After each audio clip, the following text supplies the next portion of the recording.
Bien le bonjour à vous. Nous sommes au 3e jour de notre thème, les défis. Nous avons évidemment vu hier un peu les cas d'handicap, de maladie.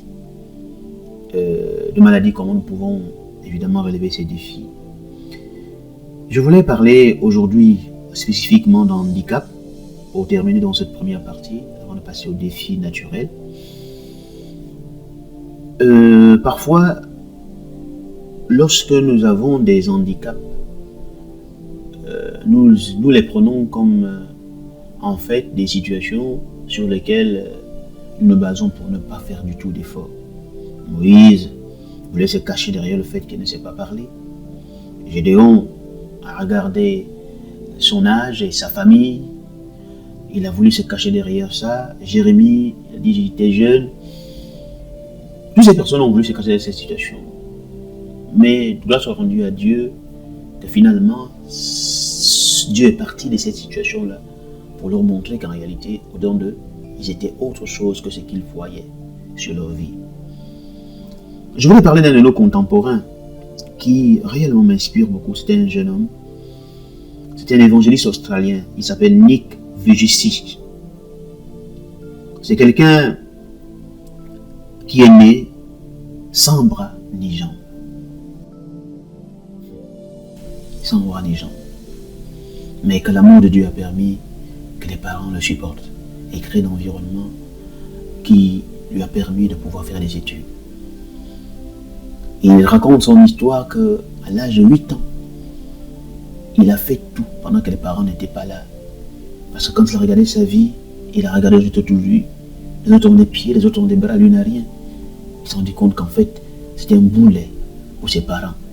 Et il ne peut rien apporter au monde. Que ça ne valait pas la peine qu'il le fasse souffrir chaque jour comme ça, pour qu'on le soulève à chaque fois.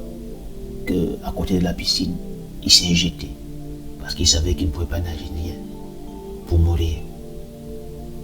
Heureusement, quelqu'un est passé par là. On l'a vite enlevé de l'eau. Bref. Cet homme, en réalité, est bien aimé. Moi, je l'appelle l'homme au tronc. Il a tout pour haïr Dieu. Il a tout pour haïr Dieu. Mais c'est quelqu'un. Alors que toi et moi, nous avons nos pieds, nous avons nos bras, nous avons tout. Nous jouons paresseux. Nous ne faisons rien. Tout ce qui arrive, nous pleurons. Mais c'est quelqu'un qui a relevé le défi de son handicap. Au point qu'il fait partie des puissants évangélistes de notre ère aujourd'hui. Oui. Vous pouvez dire que peut-être vous ne le connaissez pas, ça veut dire que vous ne faites pas des efforts. Mais si vous êtes dans les réseaux sociaux où on parle quand même des affaires liées au christianisme, vous verrez ces jeunes hommes. C'est quelqu'un qui prêche un message d'encouragement, un message d'espoir. C'est quelqu'un qui a la foi, qui a compris que Dieu l'a donné ce corps pour qu'il témoigne de la puissance de Dieu, pour qu'il témoigne de l'amour de Dieu. Et il a pu relever ces défis. Alors que toi et moi, nous avons nos pieds, nous avons nos bras. Nous sommes qu'ici, dans une nouvelle qu'on n'arrive même pas à remplir. Mais lui prêche l'évangile, des milliers de personnes sont converties. C'était un conférencier de renommée internationale. Il va dans plusieurs pays pour parler de son message. Et des gens se convertissent de façon authentique quand ils voient cela. La question est donc, toi, pourquoi penses-tu que ton handicap, ton petit handicap, quand tu regardes celui de ce monsieur, est plus grand? C'est ta petite situation financière. C'est parce que tu n'as pas de mariage que tu veux lâcher. C'est parce que tu n'as pas d'enfant que tu veux lâcher.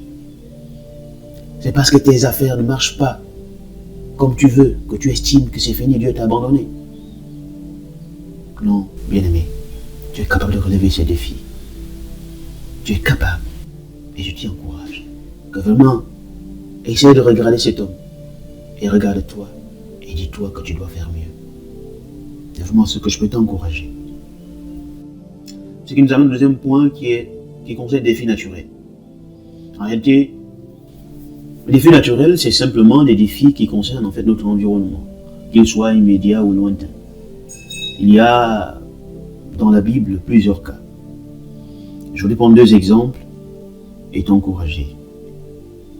Voici Moïse qui a réussi déjà à enlever le peuple hébreu de l'Égypte.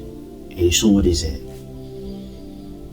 Ils sont en marche au désert et puis finalement Pharaon se rend compte que ce qu'il venait de faire ne fait pas partie de ce qu'il voulait pour ce peuple.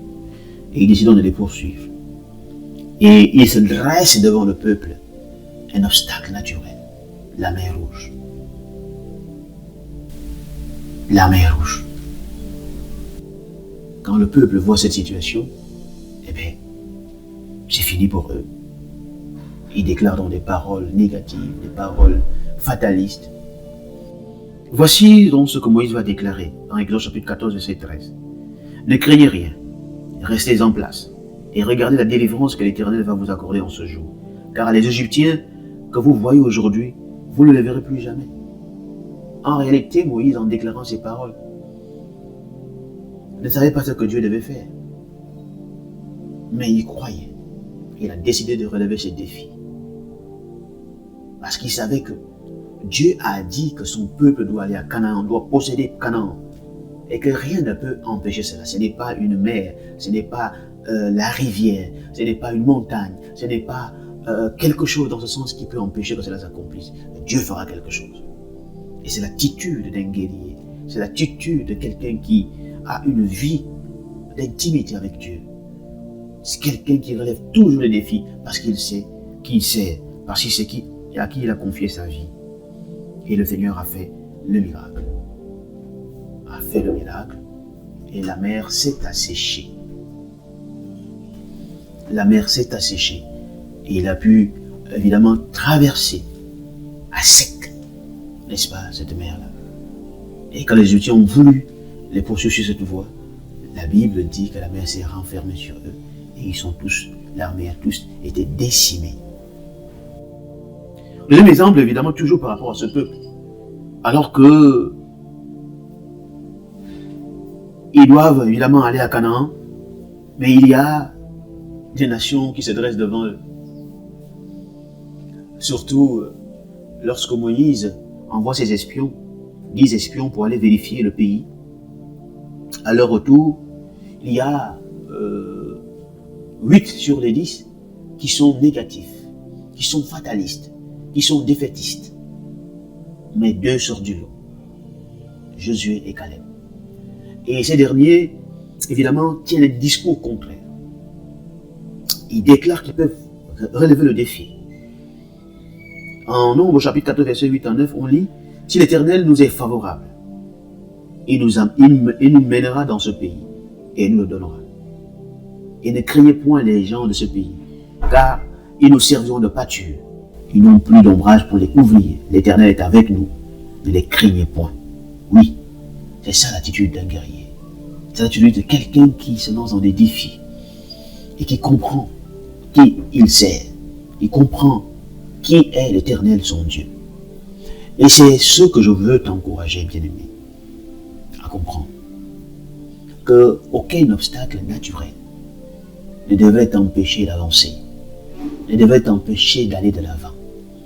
Le Seigneur a dit que si nous avons la foi, comme un grain de sénévé, nous dirons à ce sycomore, ou à cette montagne qui se lève devant nous, ôte-toi de là, jette-toi à la mer. Il dit que la montagne obéit. Je me dis aux gens, oui, pour nous aider dans la compréhension humaine, on aime dire que la montagne c'est les épreuves, mais c'est également une montagne physique. Et c'est possible. Mais à condition que tu crois, à condition que tu saches à qui tu as mis ta confiance. L'Éternel Dieu, le Dieu créateur des cieux et de la terre. C'est de ça que nous parlons aujourd'hui. C'est de ça qu'il est question dans les défis naturels, dans les situations existentielles, qui ne devront pas, en tant qu'éléments extérieurs, de par leur grandeur, leur profondeur, leur largeur, ne doit pas nous amener à nous inquiéter, à avoir peur, parce que nous avons un Dieu grand. Toutes ces choses font partie de sa création.